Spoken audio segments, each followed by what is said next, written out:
আজ 27শে আগস্ট মঙ্গলবার, জন্মাষ্টমীর পরের দিন। আজ নন্দোৎসব।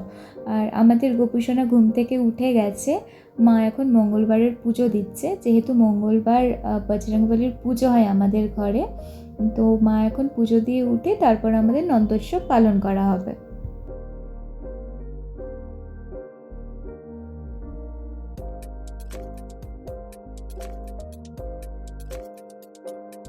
তিনজন গোপাল, মানে আমার ভাই, দুজন আমার মামাতো ভাই আর একজন আমার মাসতুতো ভাই। তো ওরা তিনজন এসছে আজকে নন্দোৎসবে আমাদের বাড়িতে, আমাদের গোপালের সাথে, মানে আমাদের ঘরের যে গোপুসোনা তার সাথে একসাথে বসে ওরা খাবে। তো চলো দেখি কেমন কাটে আজকের দিনটা।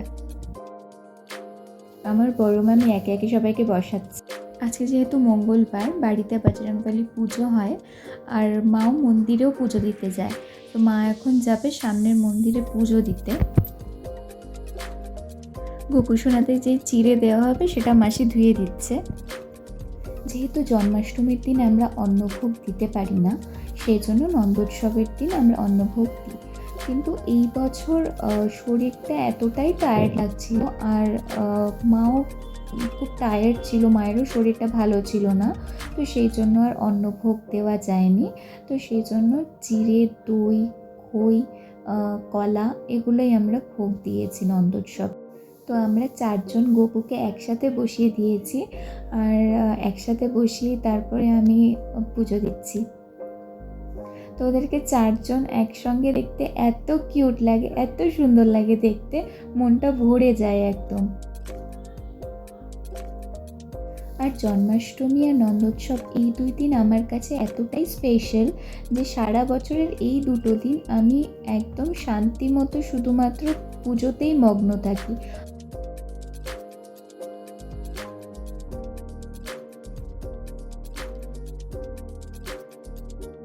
আমি পুজোর কাজে এতটাই ব্যস্ত ছিলাম, তো বুবুনকে বলেছিলাম আমার ভিডিওগুলো ড্রাইভে একটু আপলোড করে দিতে। তো আমার ল্যাপটপ নিয়েও বসে পড়েছে সেটা করতে। এখন বাজে দুপুর 1:30। তো আমি যেহেতু কালকে সারা দিন ভাত খাইনি, ভাত কেন, আমি কালকে পুরোপুরি উপোস ছিলাম। আর নন্দোৎসবের ঠাকুরকে ভোগ দেওয়ার পর আমরা অন্নগ্রহণ করতে পারি। তো সেই জন্য পুজো দেওয়ার পর তারপর এখন ভাত আর খিচুড়ি খাচ্ছি। আর খিচুড়িটাও ঠাকুরেরই প্রসাদ, কারণ দিদাবাড়িতে কালকে খিচুড়ি হয়েছিল, তো সেটাই খাচ্ছি এখন। প্রচণ্ড ঘুম পাচ্ছে, খেয়ে দিয়ে একটু শুয়ে নেব। ছাতি কাটতো খালি থাকবে ব্যাপারটা, বলে এখানে টু বি অ্যানাউন্স থাকবে, টিভি টু বি অ্যানাউন্স। সবার কাছে পারফেকশন আছে না, কোনো পারফেকশন নেই আলটিমেটলি, কিন্তু শক্তি একটাই, ওরা খালি মানে পরে টাকা চুরি মাউতে এই সবে ঘুম থেকে উঠলাম, এখন বাজে 6:30। তো 4:30 থেকে 6:30 অবধি কন্টিনিউ ঘুমিয়েছি, প্রচণ্ড টায়ার্ড লাগছিল। তো এখন ঘুম থেকে ওঠার পর একটু ভালো লাগছে। মাসি, দিদি সবাই চলে গেছে, তো ওদের সাথে দেখা হলো না, আমার এটাই একটা আফসোস। এখন তো ছোটো মামি চলে যাবে, পুরো বাড়িটা ফাঁকা হয়ে যাবে এখন। তো চলো, এবার আমি এখন নিচে আছি। তো চলো এবার একটু চাটা খাই, প্রচণ্ড অলস ফিল হচ্ছে। মাসিরা গেল না, আমি ঘুমাচ্ছিলাম।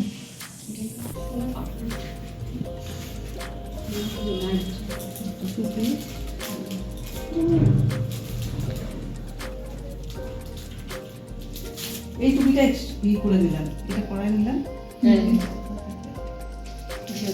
এখন বাজে 7টা, ছোটো মামি চলে যাচ্ছে বাড়ি। এখন বাজে 10:30। খিদে পেয়ে গেছিলো, কারণ আজকে লাঞ্চও অনেক তাড়াতাড়ি করেছিলাম। আর সন্ধ্যেতে সেরকম কিছু টিফিন করিনি, শুধু চা খেয়েছিলাম। আর কালকে অফিসও আছে। আজকে ডিনারে আছে ভাত, ডাল আর পনিরের তরকারি। এখন বাজে 11:30, আমার ডিনার কমপ্লিট হয়ে গেছে। তো আমি ভেবেছিলাম ঠিক আছে ডিনারের আগে একটু এডিটিংটা শুরু করি, কিছুটা এগিয়ে থাকবে। আর যেহেতু কালকে অফিস আছে, তো তাড়াতাড়ি উঠতেও হবে আমাকে ঘুম থেকে। তো সেই জন্য এডিটটা করতে গিয়েই আমি যেটা দেখলাম, সকালে আমি যখন গুড মর্নিং বলি ভিডিওতে, তো সেই সময় মা একটা গান চালিয়েছিল। তো আমি ছিলাম আমার রুমে, আর মা গান চালিয়েছিল লিভিং রুমে। তো তখন কি হয়েছে, এই গানটা পুরোপুরি শোনা যাচ্ছে, মানে ব্যাকগ্রাউন্ড মিউজিকে আর কি। এবার তখন তো আমি খেয়াল করিনি, যখন আমি এডিট করতে বসেছি তখন আমি মানে এত মনটা খারাপ হয়েছে যে তোমাদেরকে ভিডিওতে যদি আমি গুড মর্নিং বা যেটা আমি বলি নর্মালি, তো সেটা না বলে না আমার দিনটাই শুরুটাই যেন ঠিক করে হয় না। তো যাই হোক, তো সেই জন্য আমি আজকে তোমাদের ভিডিওতে গুড মর্নিং বলতে পারিনি। তো চলো এবার বাকি ভিডিওটা দেখে নিও। ভালো লাগলে অবশ্যই like, comment, share and subscribe যদি না করা থাকে অবশ্যই সাবস্ক্রাইব করে দেবে, অ্যান্ড বেল আইকনে প্রেস করে দেবে।